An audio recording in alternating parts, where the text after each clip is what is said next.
We provide you the platform to turn your dreams into reality. Give wings to your aspirations with KR Mangalam University. Rahul, ये जो scalp missile है जिसका जिक्र यहाँ पर कर रहे हैं मेहता सर, क्या कुछ खासियत है इसकी?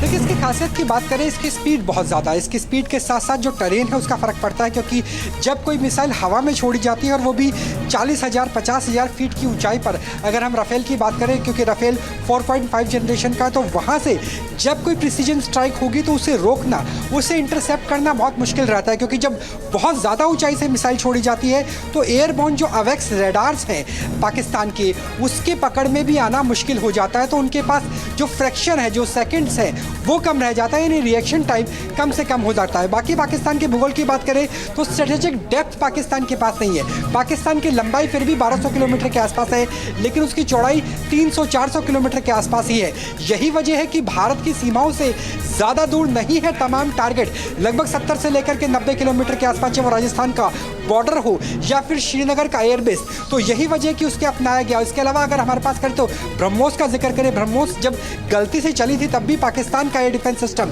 चाइनीज एयर डिफेंस सिस्टम जो पाकिस्तान इस्तेमाल करता है, अनुराग तो उसे रोक नहीं पाया था।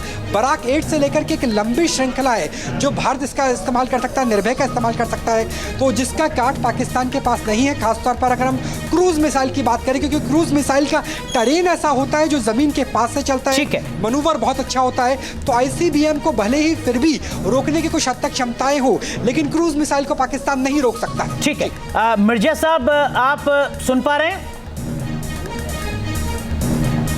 ठीक है, मधुरेंद्र, जरा हम दर्शकों को तस्वीरें दिखा रहे हैं, उसके साथ साथ जरा ये भी बताइए कि अब इस ऑपरेशन सिंदूर के आगे क्या, जैसा राहुल बता रहे थे कि अब हो सकता है कि पाकिस्तान तय करे कि आगे उसको किस तरीके से और अपनी मुश्किलें बढ़ानी है, या भारत पहले ही तय कर चुका है कि आगे अब उसे क्या करना है।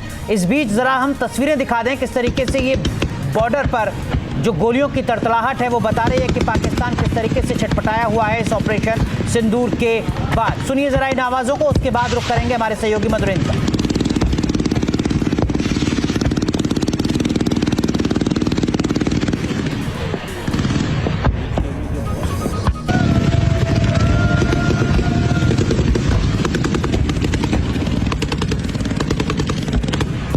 तो ये गोलियों की तड़तड़ाहट है जो बता रही है कि किस तरीके से अब जो बेचैनी